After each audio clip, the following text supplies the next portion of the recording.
उस रात अगर रामलाल पीछे मुड़कर नहीं देखता तो शायद उसकी किस्मत कभी नहीं बदलती, क्योंकि उसे पुकारने वाला कोई इंसान नहीं बल्कि एक भटकती आत्मा थी। गोस्ट्स खेत का रहस्यमय भूत। उत्तर प्रदेश के एक छोटे से गांव में रामलाल नाम का एक गरीब किसान रहता था। उसका जीवन बहुत साधारण था। मिट्टी का घर, 2 बैल और थोड़ी सी जमीन, यही उसकी दुनिया थी। लेकिन उसके अंदर एक चीज बहुत बड़ी थी, और वो थी उसकी मेहनत और ईमानदारी। रामलाल हर सुबह सूरज निकलने से पहले उठ जाता था। उसकी पत्नी सीता और उसका छोटा बेटा मोहन उसके साथ रहते थे। तीनों मिलकर छोटी सी दुनिया में खुश रहने की कोशिश करते थे। रामलाल का सपना था कि उसका बेटा पढ़ लिख कर बड़ा आदमी बने और कभी गरीबी का दर्द न सहे।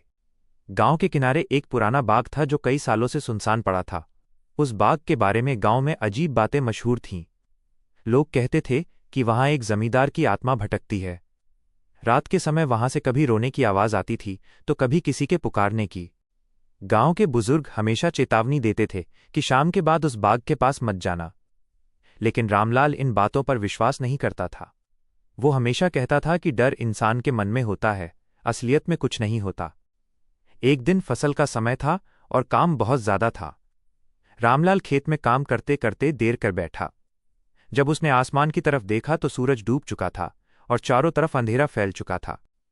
वो जल्दी जल्दी अपना सामान समेटकर घर की ओर चल पड़ा। उसका रास्ता उसी बाग के पास से होकर जाता था। जैसे ही वो बाग के पास पहुंचा, अचानक माहौल बदल गया। हवा ठंडी हो गई और पेड़ों की पत्तियां अपने आप हिलने लगीं। चारों तरफ अजीब सा सन्नाटा छा गया। रामलाल के कदम धीरे हो गए। तभी अचानक उसे एक आवाज सुनाई दी, रामलाल रुको। उसका दिल जोर जोर से धड़कने लगा।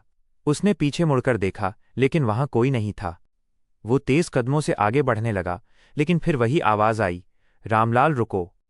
इस बार आवाज और भी पास से आई थी। रामलाल डर गया, लेकिन उसने हिम्मत जुटाई और बोला, कौन है, सामने आओ। कुछ पल तक चारों तरफ सन्नाटा रहा, फिर धीरे धीरे उसके सामने एक धुंधली आकृति बनने लगी। वो एक इंसान जैसा दिख रहा था, लेकिन जमीन पर नहीं था। उसका शरीर हल्का सा पारदर्शी था और वो हवा में तैर रहा था। रामलाल के शरीर में डर की लहर दौड़ गई। उसने कांपते हुए पूछा, तुम कौन हो? आकृति ने शांत आवाज में जवाब दिया, लोग मुझे भूत कहते हैं। रामलाल के पैर कांप रहे थे, लेकिन वो भाग नहीं पाया। भूत ने कहा, डरो मत, मैं तुम्हें कोई नुकसान नहीं पहुंचाऊंगा।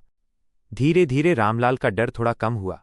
उसने पूछा, तुम मुझे क्यों बुला रहे हो?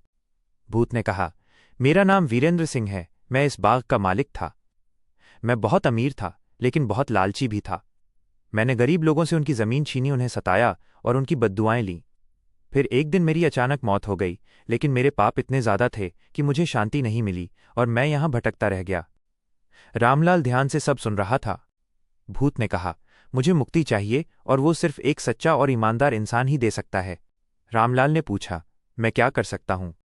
भूत ने कहा, इस बाग के नीचे मेरा छिपाया हुआ खजाना है, लेकिन वो किसी लालची इंसान को नहीं मिलेगा। अगर तुम उसे ढूंढकर लोगों की भलाई में लगाओगे तो मुझे मुक्ति मिल जाएगी।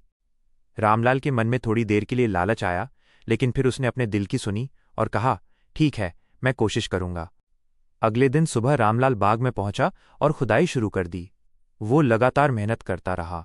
सूरज ऊपर चढ़ गया, लेकिन वो रुका नहीं। कई घंटों की मेहनत के बाद उसे जमीन के अंदर एक पुराना संदूक मिला। उसने धीरे से उसे खोला तो उसकी आंखें चमक उठीं। अंदर सोने के सिक्के और गहने भरे हुए थे। एक पल के लिए उसके मन में आया कि वो सब कुछ अपने पास रख ले, लेकिन तुरंत उसे भूत की बात याद आ गई। उसने खुद से कहा, अगर मैं भी लालच में आ गया तो मैं भी उसी तरह पछताऊंगा जैसे वो भूत पछता रहा है। उसने फैसला किया कि वो इस खजाने का इस्तेमाल सिर्फ अच्छे कामों में करेगा। धीरे धीरे उसने गांव के लोगों की मदद करनी शुरू कर दी। उसने गरीबों के लिए घर बनवाए, बच्चों की पढ़ाई का खर्च उठाया और गांव में पानी के लिए एक बड़ा कुआं खुदवाया। गांव की हालत बदलने लगी। लोग खुश रहने लगे और रामलाल का सम्मान बढ़ता गया।